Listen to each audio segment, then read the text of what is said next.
Hello, everybody. Welcome into the PHNX Cardinals podcast, your favorite Arizona Cardinal podcast. Like and subscribe. Leave us a 5-star wherever you get your podcasts. I'm Johnny Venerable. He's Brack, live at the PHNX headquarters in downtown Phoenix. And no, we were not late because we were watching the World Baseball Classic. We just make sure we finally tune this show for all of you so Brack, Johnny Venerable can sit here and talk about, but what the hell's going on with DeAndre Hopkins? Where is his market? And I don't disregard the question, are the Cardinals better off just keeping him at this point? Yeah, but it is best for both parties, right? And it was nice to see a little nugget this morning. Friend of the program, Ian Rappaport, tweeting out that now that Brandon Cooks has been moved, it looks like the market for DeAndre Hopkins is ramping up with interested teams. You're like, because yesterday we're trying to determine which teams are actually players for DeAndre Hopkins. And then our friend of the program, another one, Benjamin Albright, outlining some newcomers to it. I mean, it's just a big party as far as PHNX Cardinals goes. But yeah, we're going to get into all that. But, to immediately answer the question and kind of what we titled the show with the Arizona Cardinals regret trading DeAndre Hopkins, I think in the near future, there's going to be some remorse, right? There's going to be a little bit of jealousy to watch number 10 or whatever number, new digit he could be wearing for his new team make big time plays. I think that, you're going to see that. You're going to be like, I remember what we used to have, right? And you probably text DeAndre Hopkins, jump into his DMs, next season. But beyond that, I think that the Arizona Cardinals business wise, as far as their rebuild, it's the right move. And it's also with respect to the player who is on record wanting this for his legacy to play for a championship and contend for a championship. It's important for DeAndre Hopkins. So I maintain this. I'll continue to maintain this. This is mutually beneficial. So with that being said, not a whole lot of regret. I also don't buy into the narrative, and I've seen this, not a ton, but I've seen this on and off, that DeAndre Hopkins is forcing the Cardinals' hand. That's 100% false. The Cardinals held DeAndre Hopkins out those final games of the regular season in preparation for this. Jordan Schultz came on this show in January and talked about it, that the Cardinals were adamant they were going to trade DeAndre Hopkins. This is a Cardinal-driven move. Now, it's going to work out, I believe, to Hopkins' benefit. He could go to a contender next year, probably pay him more money. The Cardinals conceivably are not going to give him any additional guaranteed dollars. So I think DeAndre Hopkins can come out of this very much on the side of, hey, guys, I just want to play ball for whoever wants me to play ball for them. I'm not demanding a trade. This is not Patrick Peterson-esque. And I don't think it'll ever get to that level again where Peterson says, trade me out of here. This team is sorry. I want to go play for a contender. DeAndre Hopkins would play for the Cardinals next year if the Cardinals came out and said, we're committed to D-Hop. We love D-Hop. He's going to be an Arizona Cardinal. Now, would DeAndre Hopkins secretly be disappointed? Who knows? And maybe the Cardinals could say, well, we're going to flip you at the deadline if something were to transpire. Maybe they could say that behind closed doors. But this is not a DeAndre Hopkins-driven narrative. Who the hell doesn't want to play with Patrick Mahomes right now and Andy Reid? Of course, that's appealing to DeAndre Hopkins. But it's appealing for the Arizona Cardinals, Brack, that they get back at least something in return of value. And right now, we're kind of in a little bit of a holding pattern as it relates to, is it a 2? Is it a 2+? I mean, the last reports that we saw from Ian Rappaport and Albert Breer was the Cardinals want a 2 and additional change. Some change, a 4th, a 5th, maybe a player thrown in.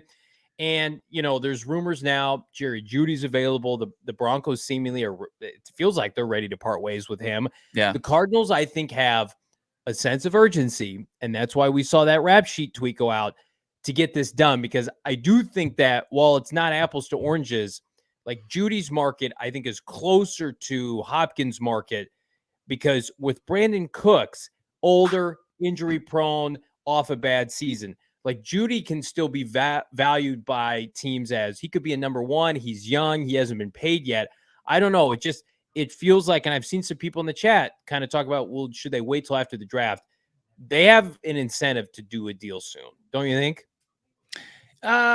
Yeah, I think they do. I think that it's something that they wanted to kind of check off their list early on in the offseason, and the market has not materialized to their liking, right? And that's fine. That's reality. That's the reality of the business, especially when you're dealing with a player who's on the wrong side of 30. He's going to be in his age 31 season, and he's coming off a suspension. He's coming off of missing 17 games, over the last 2 seasons, I believe is the statistic, after a guy who he missed very few games in his first 9 seasons. So, DeAndre Hopkins obviously has a bunch of red flags, high contract, and then you have the asking price where, when he's available that he can be just as elite as he always was.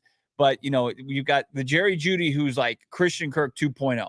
And I say that nicely, right? Because he hasn't had 1,000-yard receiving season. He hasn't established himself, but you've seen some nice flashes. You just haven't seen the consistency. But in the right situation, could he emerge like Christian Kirk did, where Jacksonville got on early, paid him a ton, paid a price for it, and then were rewarded, right? And he was a main piece of that offense where, like, do you want to take the risk as far as being too late on DeAndre Hopkins? And I think that there's that risk when you're a franchise, like you're looking maybe to some younger pieces, maybe some more controllable pieces, then, hey, we're just going to add this guy.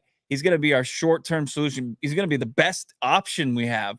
But man, there's a lot of risk involved. So I think they're just kind of weighing that. But it was interesting to see, some of the teams that have been added to this, from the guy that's been on top of this just as much as Jordan Schultz, Benjamin Albright today, kind of add that some teams to the mix that we weren't necessarily hearing earlier on. Yeah, this is via Michael Marino on Twitter, via Albright. Must have been on radio, saying teams I'm told are interested with the possible capital pull off Hopkins include, but are not limited to, New England, which has felt like a team in the mix since the beginning. The Giants, again, that we heard a lot at the NFL Combine. I think a lot of people recently were like, well, they signed some players. They didn't sign or trade for DeAndre Hopkins. So let's put that to bed. The Titans, which again may feel like fool's gold for some people, but Austin Ford has a relationship with everybody in that building, and they have, outside of Treylon Burks, no quality wideouts to speak of. And then here's the new team, the Atlanta Falcons. The Atlanta Falcons, who by and large, the receiving core is mid at best. They've got a bunch of 3s and 4s in that receiving core. So then that begs the question, Bo Brock, I got asked this before the show. Is a really good question. Like, could there be a possibility? Because we know Atlanta is interested in moving up in the NFL draft. Could there be a possibility in which you could flip D-Hop and the 3rd overall pick to Atlanta, but it'd have to be for all the picks, right? Because that infinite monies, infinite picks, right? Because like Atlanta's all of your picks with that. Yes, right. That's right. Atlanta's going from 7 to 3. And I just don't know if they have the appetite for that. Now, the team that's not on there that Benjamin said keep an eye on, and if you look at their Twitter, they've already made the trade for about a ham sandwich, or Kansas City Chiefs and the Chief fandom. Is that what feel they like want? they're gonna? Yeah, they basically feel like, well, we're going to get Hopkins for nothing, and the Cardinals are going to like it. So I'm going to be honest with you. I don't hate that I don't see them on there, because I'm a little bit irritated by their fan base thinking they're going to get him for free. Well, thank God they don't actually control what Brett Veach does, the general manager there, or Andy Monty Reid. Ossenford. But Andy Reid does have a history of winning a lot of trades. But I mean, Atlanta, it would be such a weird move for Atlanta because they're gonna gift DeAndre Hopkins. I like what I think it's an up and coming receiving core. I liked what we saw from Drake London early on. I mean, but to gift Desmond Ridder, that's the plan, because your point would be they would not only get DeAndre Hopkins, but then trade for up to 3. You know what? They would get that quarterback prospect at 3. You know what? I don't hate that. So you mentioned Desmond Ridder. The Cardinals were interested in Joshua Dobbs, They missed out on Joshua Dobbs for whatever reason.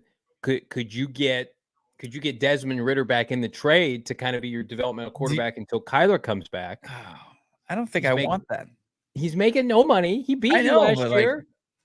I we also saw forgot Desmond Drake Ridder London was play on against the the team. Cardinals. I mean, he was bad. That offense. If it wasn't for the run game, I don't think that they squeaked past David Blau and the Arizona Cardinals' mighty offense that day. I think the only way the Atlanta situation makes sense to me is if they trade for Lamar Jackson and they have a pick left over that they could ship you for D-Hop. They have a bunch of money. They've got to win right away. I don't want to see Anthony Richardson air mailing balls to DeAndre Hopkins, with all due respect. Like, if they're interested in Lamar, find a way to get Lamar and D-Hop together. That'd be awesome, right? It's a reason why we don't think Baltimore is viable, because number one, they don't have any second round picks, and number two is they don't have certainty with their quarterback situation.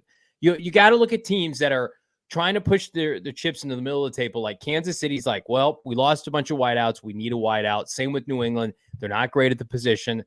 But it feels like to me right now, today, if you had to ask me where he's going, I would still pick New England. I would still think it's Bill Belichick. The sense of urgency when that Aaron Rodgers trade goes down to the Jets, they're going to basically have to say to themselves, we're the fourth worst team in this division by a mile. It's not even close. Pat's gang in the chat, and he's trying to will it into existence. Sure, I'd love to Lamar and D-Hop to New England. I think the Patriots fans, everybody would welcome that with open arms and understand that, what is it, the 11 picks that they have right now in Foxborough, Bill Belichick, I mean, they'd be willing to pay the price, right? Because they were at the top of the mountain. They know what it looks like, and they've fallen significantly down the mountain and realize it takes more than just going out there shopping on the free agent market. They've done that. The Nelson Aguilars, the Kendrick Bournes, going out there, Jonnu Smith, Hunter Henry, numerous additions to this passing attack, and none of them the solution, right? So, either at the quarterback position or the playmaker position. So, they realize that when somebody's available in the steep price, or don't get that kind of that sticker, kind of don't shy away from it. So I think that they probably are willing to get back into it in a very competitive AFC East, by the way. I mean, that's the AFC They're West. toast. Let's be honest. You've got to make some big moves to get back in there with the heavy hitters of that division now. I mean, with the Bills and the prospect that the Jets could be in on Aaron Rodgers. I mean, that you got to you have to win this arms race, or get into the arms race in some way. And DeAndre Hopkins would certainly help that. And it would take, I mean, DeAndre Hopkins, and then you've got Juju playing the slot, right? That sounds a lot better, because right now it's Juju playing the slot most of the time. And then on the outside, you've got Devontae Parker, or you got a Kendrick Bourne. I mean, that just doesn't incite any fear into any AFC or any AFC East team's hearts at all. Yeah, it feels like right now we're in a holding pattern with minimal momentum. But with that rap sheet tweet today, are you of the mindset that was put out by the Cardinals purposely to try to drum up market, or do you feel like there is some significant momentum? Because, we know Rap Sheet's got a relationship with the people in the Cardinals front office. He's the first one to break any news story pertaining to the team. And it's like, have the Cardinals not gotten a phone call in a couple of days on D-Hop and are trying to drum up some interest? Because I was of the mindset this was going to get done right after the start of free agency. I'd felt that for a long time. I got in text messages after the combine saying that his market's significant. Like, this is going to happen real quick. We thought there was an outside chance when we were in Indy that it was going to go down, and it hasn't yet. And while I am with you of the mindset, Bo said something very smart. Now, once in a while you get one right, is that if you need D-Hop today, you're still going to need him 6 to 8 weeks from now. No one in this draft, with all due respect, no one in the free agency pool who have signed or are unsigned, whether you're Odell Beckham or, DJ Chark, is going to be the equivalent of having DeAndre Hopkins on your team. And there are no other significant wideouts of note, even a Jerry Jeudy, et cetera, that are going to equal that. Brandon Cooks, with all due respect. So from that mindset, that mindset, you can feel good about, okay, come to us when you're ready to make a deal. I just, for me, I don't think the Cardinals have that benefit. I feel like you want some clarity on this, and good hell, if it's not a quality pick and you've got to turn to your fan base, the same fan base you looked at when you sold away Anquan Bolden for 2 threes in the peak of his prime, Yeah. I mean, it would be a tough pill to swallow. It would. And you also see, some Cardinals Burner, a good Cardinals Instagram account that I encourage people to check out, along with PHNX_Cardinals on Instagram. He reached out to D-Hop, slid into his DMs, and was asking about Kyler Murray. And he had this to say about Kyler. He's been pro Kyler. So, like, as far as what he had to say, we've got the screenshot, Jacobs, on the 1s and 2s behind the scenes here for us. If you're going elsewhere, is it because you want to win, or is it because you don't like K1? I'm tired of hearing these people slam K1 if he's really not a bad guy. Hop said this: love K1, bro. I hate he gets slandered. Dude is a winner. So that was a conversation between DeAndre Hopkins. He never gets back to any of my DMs where I say, let's get this thing, D-Hop. Let's get that dub today. DeAndre, redo your contract. Take less money so we can get a higher pick. I wonder why he's not responding to those. That was actually the biggest key, in my opinion, of Ian Rappaport's report today, was that it's one of the variables of getting something done is he's going to have to restructure that deal. He's going to have to, and DeAndre Hopkins, the reports were as of last week, he's willing to move on that deal. If you're Monty Ossenford, and I don't know if he's said this or not, but Bo and I have talked about this off air. Like, if you're the Cardinals, why the fuck wouldn't you just pay DeAndre Hopkins' salary this year to buy a pick?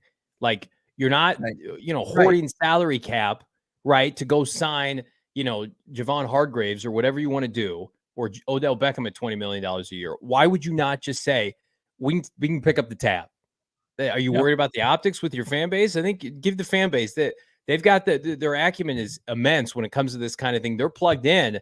Like, I don't think you're going to be able to sit up there at a press conference and say, well, we didn't want to pay Hopkins' bill, so we had to take a lesser pick. No. Get the best pick you can. Like, the money this year is all relative, and this was never going to be an offseason where you were up against the cap. So I use that to your advantage. It's going to be a one-off this year.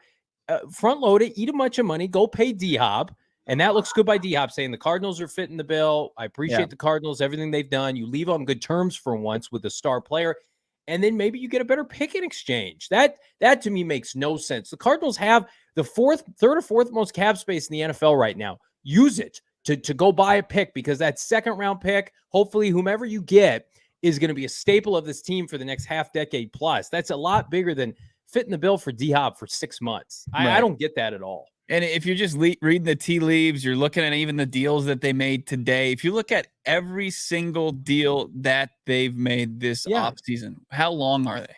1 to 2. That's 1 to 2 max, right? There's not a single person in there that's getting a third year, fourth year. It's not like beyond 2024. And, I think that's just very telling. Obviously, it would further the point of what this organization is doing. Now, I'm not of the belief like, hey, they're tanking. Tanking might be a product of it, right? It might be a product of what they're doing and how they're fixing this mess. People can look and point to Michael Bidwell, say he's cheap and he doesn't want to win. He's learning some harsh lessons. He's learning that he's done things incorrectly for a long time. I'm sure he's just seeing that the actions from his general manager and his head coach and the moves that are happening as far as the roster and beyond within that organization, why you're seeing a mass exodus and you're seeing this reset be even harder than people anticipated. But these are the moves that are necessary. And, this is just one of those things where you've got an asset in DeAndre Hopkins and you've got to maximize that. And if you have to throw a couple salary cap dollars into it, why not do it? Because you're going to have to eat a lot of shit anyway in 2023. Why not just do that to where in 2024, the offseason, you're set up. You're truly at the neutral spot to where you could start to add. And you've got a probably a boatload of picks from the previous offseason that you know a little bit about, right? And hopefully you've got some building blocks there. Just feels like with that rap sheet tweet, you can't have it come out that it's ramping up, and then we're sitting in our hands this time next week, and there's no trade. Something went horribly wrong. I'm going to tell you what doesn't go horribly wrong is when you use our product, our friends at Roman. And listen, a lot of guys want to have, and gals want to have, a better sex life. And again, up to 50% of men have symptoms that really get in the way of wanting to enjoy sex, right? So if you want a better sex life, listen, you're not alone. Roman is here to help, friends. Roman is the digital health clinic for men, addressing a variety of sexual needs, health needs, offering genuine medication that helps achieve and maintain, get this, a strong erection. Roman offers discreet wipes. You love to see that help you last, get this, 4 times longer in bed. My Love God. those wipes.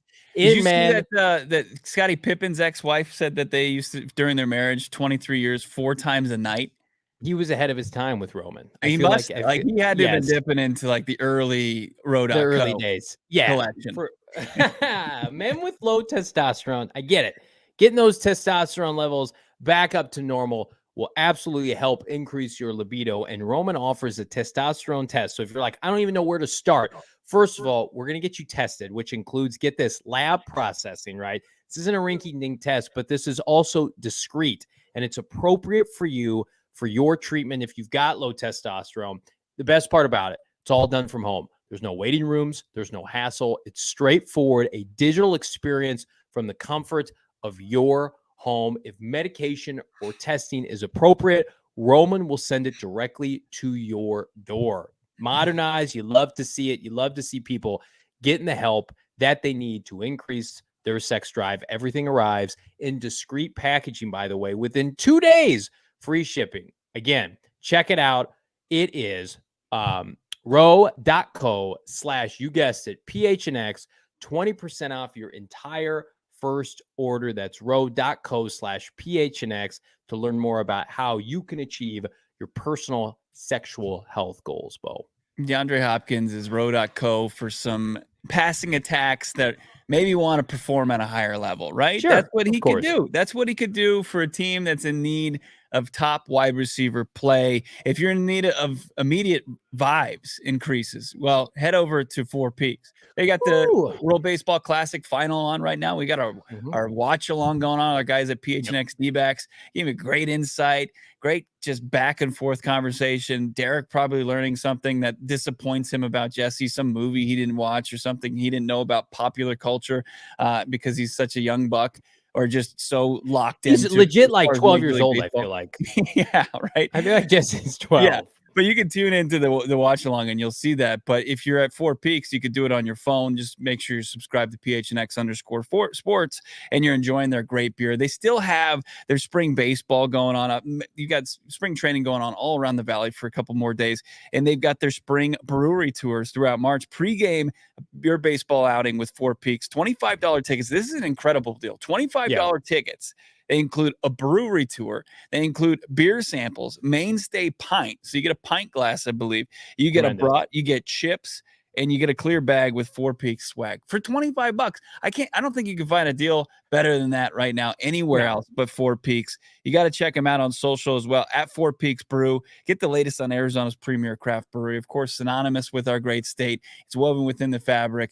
Think about Arizona. You think about brewing beer or great beer. You think about Four Peaks. Check out their fourpeaks.com/events calendar for all your beer week entertainment and on any upcoming events that you need to know about. You got to be 21 years or older to enjoy the beer, but you don't have to go just hang out and enjoy the vibes, enjoy the great food. But of course, if you are 21 years or older enjoying that beer, enjoy it responsibly. Good comments in the comments section. Bucky Bird, I've got uniform updates for you and Bo. Johnny will hit us with it. We're going to talk about what we know with regard to the updates to the uniforms, if they're coming, and what does it mean for the Cardinal logo? Is it changing? Is it staying? We're going to talk about that here in a little bit. Marco saying David Blau is better than Cam Newton. I would agree with that. A lot of people showing Cam Newton some love. He was throwing at Auburn's pro day today, Bo Brock. Wait, you're Blau over Newton or Newton over Blau? Me, I'm probably Blau over Cam Newton. Wow. I saw Cam Newton try to play football recently. It was not a pretty sight. I think it would be chaos. I would love to see it. I mean, if this, like, looking at this roster and who they're going to deploy a defensive line. Look, I'm just being it's a rebuild, right? Why not for the short term just bring in somebody a little chaotic, somebody that can make things a little exciting. Just watching them just sling it a little bit during the Auburn Pro Day. I wouldn't mind just seeing just kicking the tires on old Cameron Newton. I don't have a problem with that. Well, he does fit kind of the build of what Drew Petzing succeeded last year with Jacoby Yeah. Brissett. So, and listen, it wouldn't be my least favorite thing, but I don't think it's imminent. Something that is imminent, by the way, it's actually a done deal. Cardinals signed 2 players today. Let's start with the returning Antonio Hamilton at cornerback, who by and large we talked about on yesterday's show was set to start opposite Byron Murphy before his accident in the kitchen last year, where he had, I think, severe third-degree burns. Managed to come back and played pretty well, but he's back in the fold. He gets basically a 1-year contract. Via reports, it's like $1.8 million or 1.08, so close to the vet minimum. And speaking of the vet minimum, the Cardinals also signed former first-round pick of the Seattle Seahawks. I think it was like the 28th overall pick, LJ Collier. He gets a 1-year deal, and he's only 28 years old. He's a pass rusher. Rumor is they're going to play him all over the defensive line at one of the 4 spots. He's making the vet minimum. Any of these moves do anything for you, Bo Brock? I mean, I'm a big Antonio Hamilton fan. There's not a whole lot not to like about Ham. I mean, as far as how he carries himself, the way he approaches the game, somebody who's a journeyman before he settled here in the desert a couple seasons ago and then emerged last training camp and had one of the best training camps of this roster. I know it was Camp Country Club, but Antonio Hamilton was out there with his lunch pail, his hard hat. He came to work to play, right? And at 29, he earned his first starting job. He was a guy that he told us he was on the bottom of every depth chart he was a part of, and then made his way up and took a stranglehold over Marco Wilson at the time of that CB2 spot, along with Byron Murphy being CB1. And Antonio Hamilton, unfortunately, suffered the freak incident where he poured the flaming hot grease on his legs and had to sit out. He had to go on the 4-week non-football injury list. And it stopped him from starting the season with this team where he earned a spot. And then he came in as far as coverage grades, according to Pro Football Focus, he had the best, cornerback coverage grade of anybody in that room. And he played fine. He's a guy that can play at this level. And as far as, a placeholder for younger players, I think Antonio Hamilton's great. He's going to be 30 years old. He's making nothing, and he's going to take advantage of it, continue to take advantage of every opportunity he gets. So now you've got Marco Wilson, you got Antonio Hamilton, you got guys that right now, if you needed to, you could pencil them as starters. And I know that makes people a little queasy, but you gotta know that they're probably going to supplement that with some younger players, some drafted players as high as the first round, depending on what they do. If they trade down, could a Christian Gonzalez be in the play? Could a Devin Witherspoon from Illinois be in play? Some of the top cornerback prospects. And you got guys that could be bridges to those guys finding their way at the NFL level. So I really don't have any issue with that. I think that they did just add an offensive line as well. Yeah, I saw that. They're adding Dennis Daley to a 2-year contract. Looks like he has experience playing with the Carolina Panthers. So they've got a ton of depth, like just a bunch of guys that are going to compete. Nobody's going to blow you away.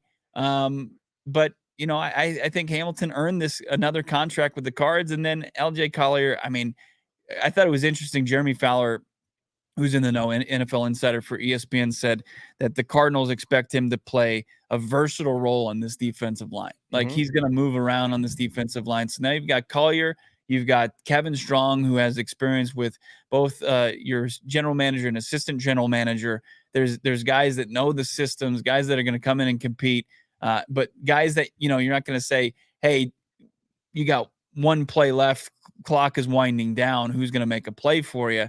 I don't know if you would ever bring up these guys, but they're guys that on a snap-to-snap basis are going to be in the right spot. They're going to compete their asses off and maybe be placeholders for younger players. Yeah, and what the best part is you're going to draft players, and you're not going to have an issue if the rookie or undrafted rookie outperforms any of these guys, and you can play them with no heavy hearts. Like, Vance Joseph, we love him to death. He showed too much favoritism to his journeyman players. It's like the Cardinals would sign these kind of players in off seasons of the past with Cliff Kingsbury and Steve Keim, and they would play over first and second and third round picks. And we're like, what the hell are you doing? That's not going to happen. LJ is an interesting case study because I think, and I'm just guessing here, I don't know this definitively, much better run defender, can't rush the passer, right? People thought he could. That's why he was a first round pick.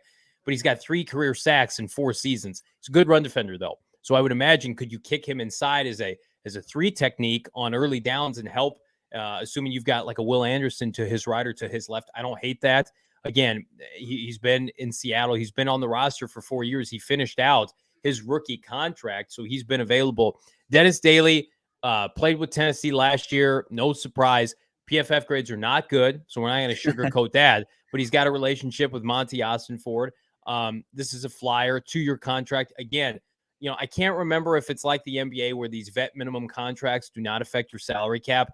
None of these guys are making any money. So they're going to try to determine, okay, who can we kind of fit in here on the cheap? And maybe they can parlay it into another deal.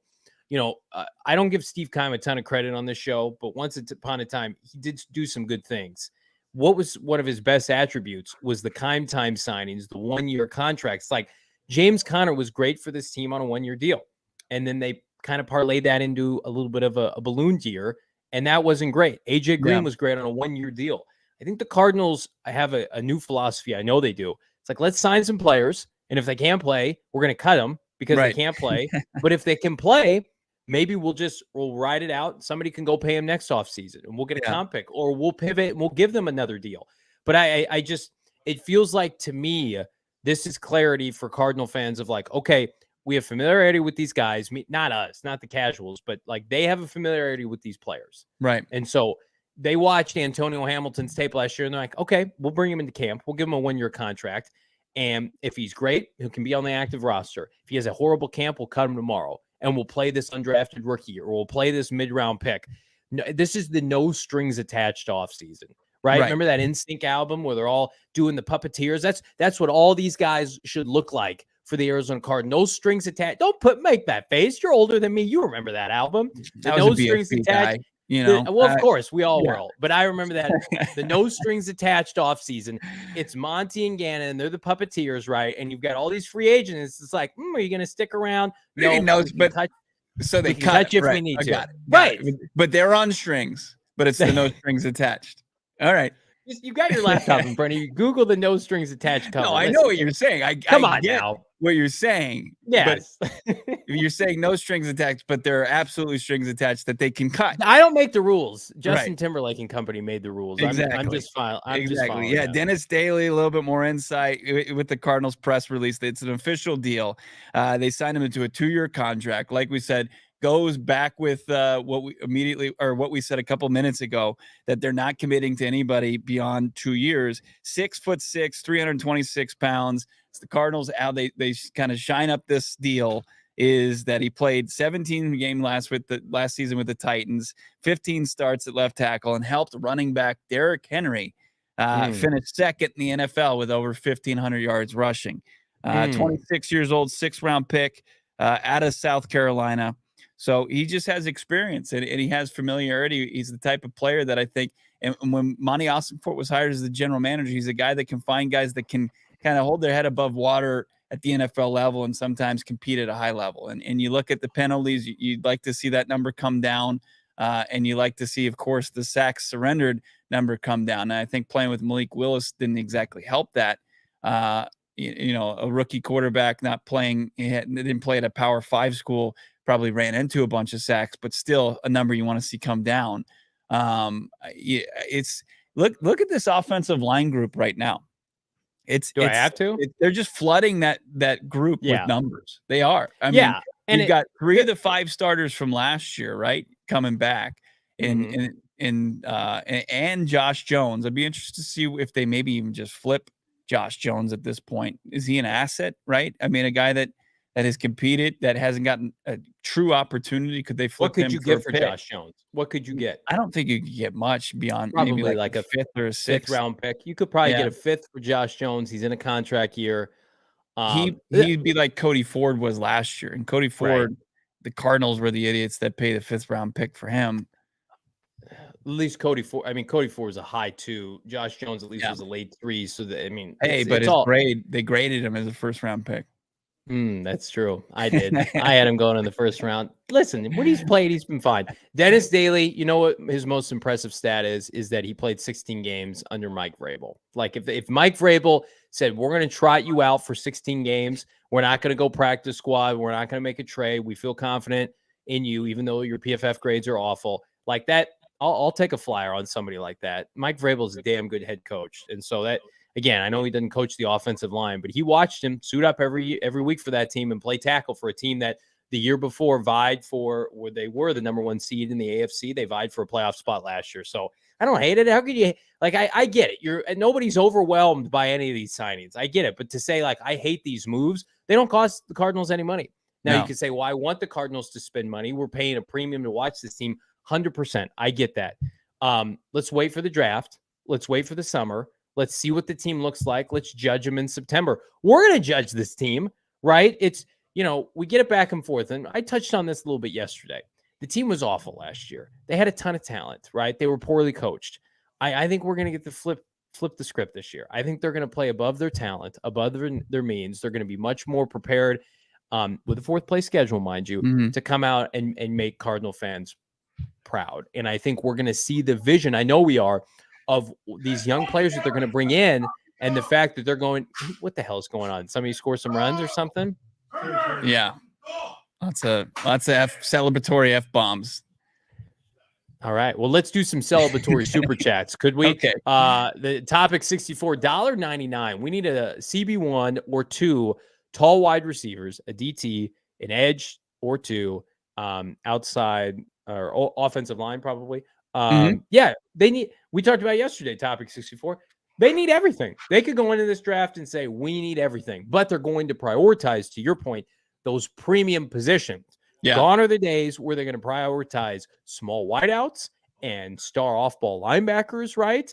And paying running backs $10 million a year. That's the Keim way. That's done. They're going to prioritize O-line and D-line and corners. And we're going to see that, I think, in about 30 days, Bo. Now, what we'd like to think, though, is with these additions, these stopgaps, these bridges, that they're not going to, keep any premium picks from playing, because that was one of our biggest issues with the previous coaching 100%. Staff, right? It's like, if you go out there, you're going to re-sign Antonio Hamilton. Great. You've got Marco Wilson on the roster. You got Nate Henderson, who's pretty much a practice squad guy, and then Christian Matthews. So not a deep, neat group at the cornerback position. But if you go out there and say you trade down, you're at 7, you're at 8 or whatever, and you take a Christian Gonzalez, like, you want to see his ass play, right? Right. If you draft a offensive lineman in the 2nd round, right? Or if Paris Johnson's the guy you take in the 1st round out of Ohio State, like, you don't want to watch Dennis Daley take up snaps for him. But he's a guy that if Paris Johnson, for whatever reason, can't go, you've got depth. You don't just have to go, oh shit, let's get somebody off the practice squad that's not ready, or let's just go sign some guy off the streets. The Cardinals are creating familiarity with vets and guys who have time in this league that you can, at least for a series, get decent play out of them. Yeah, I cannot watch a Ben Neiman play over Zaven Collins or Isaiah Simmons. Right. Those days are over. Thank the good football lords above that those days are over. Bees, Johnny just gave me PTSD flashbacks listening to Keim's free agency darlings. Listen, like, he was good at that. We'd be naive to say he did make some good signings, some good trades. But when he would double and triple down, all right. When he would double and triple down, that's when it good when he was the coach. He had a good offseason 2 off seasons ago, where he went and got Connor and Colt McCoy, everybody cheap on 1-year contracts. That was good. But then he went and got Zaven Collins, 16th overall. And I like Zaven. But that guy just can't help himself in that 1st round with those linebackers. I hope Steve Keim's surprised he didn't go into your daily Isaiah Simmons slander. Well, do you want me to just hit it hard real quick here before I do another read? People are asking us to talk about the uniforms. We're going to talk about the uniforms in a second, but I want to remind everybody right now, no better time to become a diehard. Man, oh man, if we could tell you what we have in store for all of you as it relates to PHNX and PHNX Cardinals, it's going to blow your flipping minds, and it's all for you. But right now, as a precursor, head on over to gophnx.com, become a diehard, right? Super easy. Diehard. Every year you're a member. Every year you're a diehard. Get a free t-shirt and or hat from the PHNX merchandise locker. It's not a one-off. It gets you 20% off all of our events. exclusive member Discord. You can come yell at Bo and I on top of the many plethora of PHNX programming. Check out the PHNX Cardinals official beat reporter Howard Balzer. Promo code HOWARD. I emphasize this. We have an announcement coming up that's going to just change the way you guys are going to be able to consume Cardinal football. Get this, with us this fall. Accessibility is key. Community aspect is key with PHNX. We're very fortunate in a short amount of time. The community that we've all built together, we've got 260 plus people watching. Hit that like button. We've got some news pertaining to our draft party, and we got some news for this fall that is off the charts, ridiculous, amazing, and it's because of all you, Bo. Yeah, it's tough not to say what it is, but It's impossible. Maybe we should stop talking about it so we don't let anything kind of slip out. No, I don't do that. I don't. I keep No, secrets. you're ironclad. Nobody can penetrate that as far as getting that information from you. Also, we can talk about something that's really spectacular. Talk about OG's Brands, right? Our friends over at OG's Brands, of course, Arizona's favorite cannabis kitchen, like Four Peaks. They're not brewing up beers, but they're creating the best gummy experience. It's tailored to whatever you're looking for. Whatever gummy experience you're looking for, they can provide it to you, right? You're looking for the sativas, you're looking for the indicas, you're looking for maybe something to slow you down, relax, more of a chill evening. Well, you got the great flavors to go along with it. They've got the new Happy Balance that you need to get in on, and they're now on shelves available at all your local dispensaries that sells OGs. You can just go to their website to find out all about their great products. OGsBrands.com. That's OGsBrands.com. They've also got your sleep edition. Having trouble getting to sleep, staying asleep because this free agency is not doing what you wanted it to do. You're concerned about the rebuild. Maybe Johnny made you too giddy with this future announcement that's coming out. Can't sleep over that. So have that sleep time gummy. It's delicious. It's aquaberry flavor, and it's going to help put you to sleep and keep you asleep, and it's going to help flavor your dreams, because what OG's Brands does, it flavors your dreams and it flavors your life. Check them out, ogsbrands.com. Find their products, your local dispensary, and follow them on your socials at OG's Brands. Another super chat. Thank you so much, Trenell, $2. Love the super chat. Trade with Tennessee for pick 3. You got to drop to 11. You get 11, 41, 2024 first, and Malik Willis. I like the idea. I think you're going to 11. I'm going to need Tennessee's 2 next year as well. But I don't.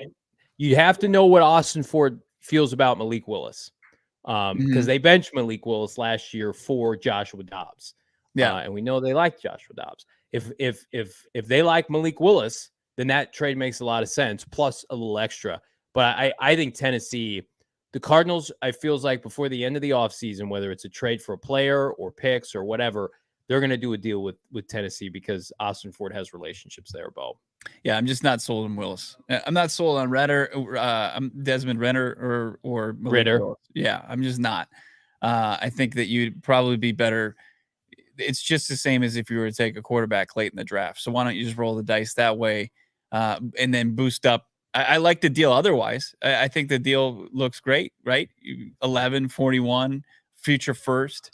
That's what I'm talking about. I'd love this. Yeah. I think that at this point, I saw Daniel Jeremiah released his mock draft 3.0. You had the 33rd team released another mock draft where they had the Arizona Cardinals moving from just 3 to 4 with Indy. And this was an interesting nugget from DJ's latest mock draft. He had them taking Will Anderson Jr. 3rd overall. But he had in the notes, I don't know if you saw this, he said, quote, "I won't be surprised if the Cardinals trade this pick to Indianapolis, Seattle, or Las Vegas." Yeah. So Seattle at 5, they would trade up 2 spots to get 3. You and I were both standing there in front of Pete Carroll when he was talking to the media. He said they're connected to all these quarterbacks. He likes all these quarterbacks. It's interesting. Maybe DJ, I don't think DJ's just going to throw that out there, right? Not just playing a little connecting the dots. I mean, if they fall in love with one of these guys, I cannot remember a team trading within the division to go up and get a quarterback. I mean, it would be unprecedented. Is there within the division tax as well with the quarterbacks tax? There is, right? Because you're giving them the golden key to the kingdom to beat your ass for the next 15 years if they hit on a quarterback. That to me, maybe you float that out there. And I think Pete Carroll's kind of hedging his bet that we like these quarterbacks, push these position players to us. That's a conversation you and I had, but I'm a big fan of Las Vegas. Vegas to me, I mean, you get Vegas on the phone and you go to 7, and conceivably Indy has to stay at 4, and we could see 4 quarterbacks go within the first 4 picks, and you get a top 3 position player at 7, and then you get to basically go to town on their picks. I would love to see that. I think Vegas right now, you're still in a sweet spot. You're still set. The difference between 7 and 11 is vast, right? And as much as they're talking up Jimmy Garoppolo, I mean, he's not, a sure thing to finish the season or even, half of a season. So they make a ton of sense. And again, we've known this for a little bit. Carolina called the Arizona Cardinals to come up to pick 3. We've got that source definitively. I don't know how far those talks got, but clearly they felt like they had to separate themselves and get to number 1. But then we found out via, Ryan Poles talking to anybody who will listen right now, basically saying that they had at least 4 teams call them to come up. And we pretty sure, of course, it was Houston, it was Carolina Panthers, Vegas, and then another team, whether it was Indy or whomever. So I do think that the Hopkins trade will be the first kind of shoe to fall. And then it's like, let's do some pro days. Let's see Anthony Richardson out there in shorts, like ripping it up at Florida's pro day. And then let's make a deal. let's get a deal done in early April. And because then it allows us and everybody else to say, okay, who are the contenders for that pick for the Arizona Cardinals? Because right now it's like they could end up with about 10 different players and they're at pick 3. And it's like, well, how does that make sense? Because Will Anderson or Tyree Wilson are probably worthy of the 3rd overall pick. And then there's a drop off. And that drop off would only come if the Arizona Cardinals were to move down, Bo. Yeah. Yeah. I was listening to our guys over at CHGO Bears, and they're taking a guy like Jalen Carter off their board at 9. Yeah. Like, it's not an option. Our guy Carmen's like, no, he's not in the conversation now. Adam Hogan's like, well, I'm going to wait till draft day morning to make my decision because Adam, you're better than that, Adam. A little conservative, but I like our guy Carm being just as kind of where we are. It's like the red flags are there. They're not going anywhere. You already have enough data that says, look, top 10 pick for a guy like for Carter. I know he could be the biggest ass kicker in this draft, but at the same time, he could be the biggest bust. Where I think you got a safer pick with a guy like Will Anderson Jr., who Daniel Jeremiah has predicted the Cardinals take at 3. Said if they stay there, Anderson makes the most sense for a team that desperately needs the difference maker on the defensive line. So, and look, as we wanted to talk about the uniforms, I mean, there you got it. I mean, you get the number 31 jersey printed out. People will proudly buy the new jersey with their new top pick with his new number and his name on the back of the jersey. I mean, that's how you start to market your new team, new uniforms, new team, new players, a guy that you can start to build along with Kyler Murray. You got the last year of his rookie deal on the books this year. Let's talk about the new uniforms. Let's do it. Let's rip the Band-Aid off. What do you know, Johnny? Well, we're sniffing around. And again, Arizona Daily Report, football report came out and said the Cardinals are getting new uniforms. Your boy Jurecki. And I didn't want to come out and be like, yeah, that's for sure. Right. Well, we've sniffed around and it's out there. Arizona, we've got some Arizona Animal in the chat putting it out there as well. Or I think that's who it was. My chat's a little bit behind right now, but it's out there that it's like there's momentum. I have no idea when they're going to be released. But here's what I can tell you. There are a lot of questions about, is this a full scope rebrand or is this minor tweaks or somewhere in between? I feel confident in telling everybody, Bucky Bird had that in the chat. I appreciate it, Bucky Bird. We do see your messages there. We appreciate the support. They're not changing the bird. So this bird you see right here, they're going to continue with that bird based on what we're hearing. The bird, the logo is going to remain. There's not going to be, I don't think, any drastic changes to the logo itself. That's an expensive change. You can connect the dots there if you want. That bird's plastered all over State Farm Stadium. I like the bird. I really like the bird. Doesn't bother me. But I think like changing. Remember they made it angrier when they unveiled this one. It's like, could you make it even angrier? Could you change some of the tints on it? They're leaving the bird alone. The bird, it is angrier because it has to pay for its cafeteria food. I like the bird, and I like the white helmet. And speaking of the white helmet, white helmet's sticking around. to what extent?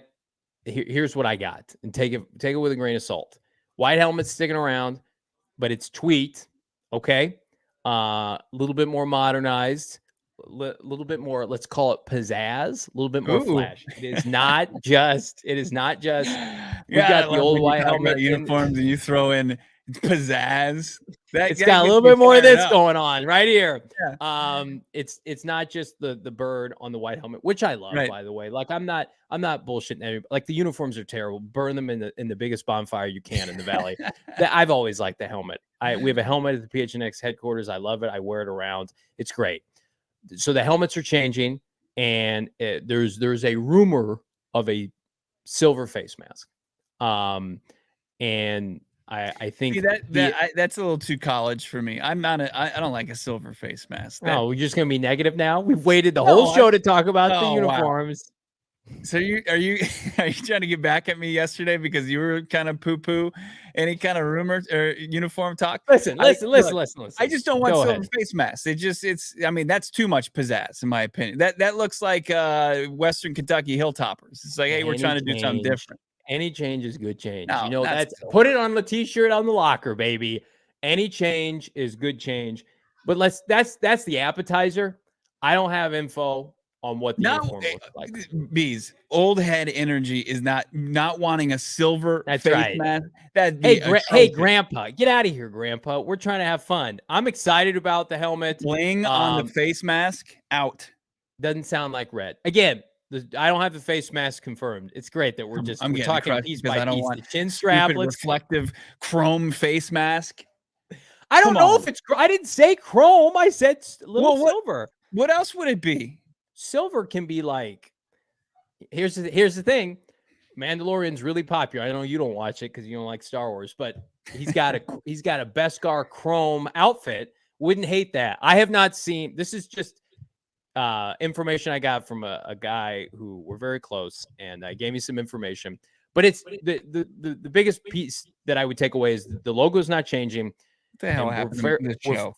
We're very confident that the uniforms are being updated this offseason. Pizzazz was used in the same conversation as Star Wars in the Cardinals new uniform. Let's get serious for a second. The helmets were never the problem. Right. Like you can make changes to the helmet. That's fine. Tweak it. Black helmet last year, whatever you want to do. The uniforms are egregious. They're the worst in the NFL. They need to be the showstopper because the casual fan, they might, but they're not going to go buy a helmet and wear it around. That'd be kind of weird. People want to buy uniforms. You want to hold up the uniform with the first overall pick. You want Will Anderson to hold up, not that ghastly monstrosity that we've had to try it out year after year. So we saw the black helmet reveal last year, and then they did it with the old uniforms, and it just doesn't match up. Yeah, I think that was them telling you, like, we're trying. By the way, the black helmet and the white helmet will have a similar aesthetic. Ooh, if that makes sense. I think that's a nice little nugget that you just gave everybody. Similar aesthetic, right? Yep. I was an English minor for a reason, folks. But I have no idea what the uniforms look like. We will keep you posted here on PHNX Cardinals. The Cardinals beat, the uniform beat. And again, give credit to Arizona Daily Football Report. And Bird Gang Travel had it out there too. Bird Gang Travel. When he's not in our mentions trashing us, but give him credit for reporting it. Listen, we want other people in this media market to absolutely say good things and push out information. We don't have to do it every day. We will do it every day, but we won't have to be the only people doing it. So, but we love Tyler for Bird Gang Travel. He had it. He might have had it before Arizona Daily Report. Follow Bird Gang Travel. They do some great stuff. But do you think it gets revealed before the draft? This is Little Dreezy, $13.99 super chat. Thank you so much. Has to. You can't have Will Anderson Jr. hold up that report is correct. He said New Jerseys. So on top of what you're saying with the helmet, like they're gonna have a New Jersey, and they need some Will Anderson or whoever the top pick is holding up that jersey. Yeah. He said, and he was definitive that it's happening. So take that. A lot of people can be definitive on Twitter, and then they can delete old tweets. I've got some experience in that realm as well. So we'll see. Listen, I don't root for people to be wrong on this kind of thing. We have been driving the bus. I Yeah, said it you've yesterday. I'm been going to repeat it. slamming I've the asked table for years. You every want administrative person at the hierarchy of the Cardinals. I've asked, please change the uniforms. Change them. They're awful. Fans want these uniforms changed. That's Sounds not like a they're going to do it. question. That's you telling. That's just you. I've been just to so you two know. combines.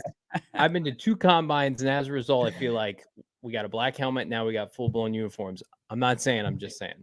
Yeah, I got you. Using big, expensive words like you did this segment is impressive.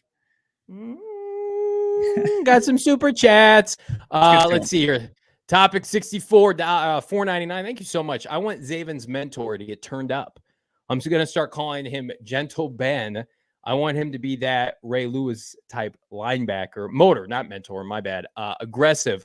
I think Zaven Collins is going to be like everybody's prime breakout candidate for this defense under Jonathan Gannon. I think the biggest thing there, and can we put that back up here as far as you want that Ray Lewis type motor. The biggest thing for Zaven Collins is between the ears, right? Mm-hmm. He's a guy that athletically is gifted as any linebacker in this league, right? And then as soon as he's just out there reacting, he knows exactly what his role is on each and every given play. He's going to be a monster, but that's such a big obstacle so far that's the biggest issue because as far as, the physical gifts, he's got them. So if Jonathan Gannon and Nick Rallis can put him in a position to where he's just out there reacting and doing what's kind of becomes second nature, he will become one of those players. But that's the biggest hurdle for that Cardinals third-year linebacker. What else we got? Yeah. Got another super chat here. Pedro, our guy, $4.99 super chat. Thank you so much. If it makes watching the Cardinals easier in Sacramento, keep talking to me. Well, listen, I don't want to say negative. We're on the team when they need to be, chastised, when they need to be, critiqued, then we're going to come at them. And if the team looks like they did last year, then we'll get on Jonathan Gannon and Monty Austin for it. But here, I'm going to say something that I think, again, I always have new t-shirt ideas, but this is a legitimate one. We have started the offseason. We have gotten a new external GM for the first time in 30 years. We have gotten a new head coach that coordinated the Super Bowl runner-up defense, a new external GM, right? They're going to have the third pick that they're going to parlay into more picks, right? And they're going to get new uniforms. That's it. From the reality that a lot of Cardinal fans thought going into that final Sunday against San Francisco, where it was being rumored, with all due respect to Adrian Wilson, Quentin Harris, co-GMs, which would have been the laughing stock of the NFL, and keeping Cliff Kingsbury because his contract was too big, you didn't want to eat it, and Vance Joseph potentially being the heir apparent, we've come a long way. Yeah. So that we're not here to complain just to complain. They're checking a lot of boxes for, at least for me, Bo. Right. It's the fan base, and we're a part of that. We're a part of that community trying to hold this organization accountable. And, they can say it till they're blue in the face. They said it during the Steve Wilkes firing press conference that they held themselves responsible and accountable. And then what we saw them make similar mistakes, and there wasn't enough change within the organization to where you could point to, okay, this is what works. Because I think since they brought in those external guys, they're realizing and they're empowering them and delegating them this power that they're cleaning house. And it's this full reset's happening. It's happening because people are speaking up. And I received a direct message today from a very loyal Arizona Cardinals season ticket holder who was on the phone renewing his tickets and continues to hold the owner accountable. This is the message I received. Here it is. I'll also use it for the payment today, correct? Yes, please. Awesome. And You're if you all good to go there. Okay, and if you could, I know this has nothing to do with you, but if you could put a special note on the $1,900 that I just spent and donate it to the cafeteria so our players don't have to pay for a sandwich. Yes, sir. Please do that for me. That's the first time I've heard that, I'll tell you that. Okay, well, ask Mr. Bidwell to please take my money and give our players some food.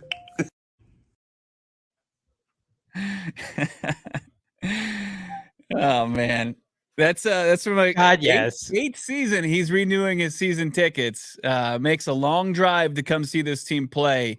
They've got one win in the last 18 months that he's watched live. And Oh I'm my not God, gonna that's so out who good. he is. He wants to keep be anonymous, but I don't even know if That's he was an at that American game. hero right there. That's Yeah. an American hero. Retire that man's jersey. Yeah. Retire that man's season tickets. That's fantastic. I It feel bad sucks. for the season ticket salesman. He's just taking just It's a tough shots job because these days. It's a tough job. he's like, he's got a hard job these days. He's like, you think the players have it hard? He probably can't even eat in the cafeteria. And listen, is it great that the season tickets like went up 20%? No, we're not here to tell anybody go spend money on something you don't want to do. But it sucks, man. We're going to be, active this fall and we want to see that stadium filled with red. But I know that that's not conceivable sometimes with how much the tickets cost and the product on the field. So do what's right for you. But I'm never going to root for the team selling their tickets or fans selling their tickets to the opposing fan base. But I can tell you who doesn't love that look, Michael Bidwell. Because that was the reality. Tampa Bay and Seattle and all these teams, the Chargers who have no fans took over State Farm Stadium last year. But what cures that, Bo Brock, is winning. They got to get some dubs. And in the meantime, callers like that, holding down the fort, keeping the seat warm until this puppy's revved up again. Yep. Great content from our viewers out there. So thankful for all of you. We want to tell you about a great event that's going down tomorrow. We've had some great super chats today, but tomorrow they mean a little bit more. We are partnering with Ryan House. Super chats during tomorrow's broadcast on March 22nd are donated directly to Ryan House, opening doors and opening hearts. So if you have anything to give, and we'll say anything at this point, any super chat you can give to Ryan House, we're appreciative of it. Make sure during any broadcast tomorrow on PHNX Community Day that remember that the super chats during that broadcast go to Ryan House. We're excited about it to give and be a part of that, just as we're fortunate enough and grateful to be a part of this great community, the PHNX sports and Cardinals community.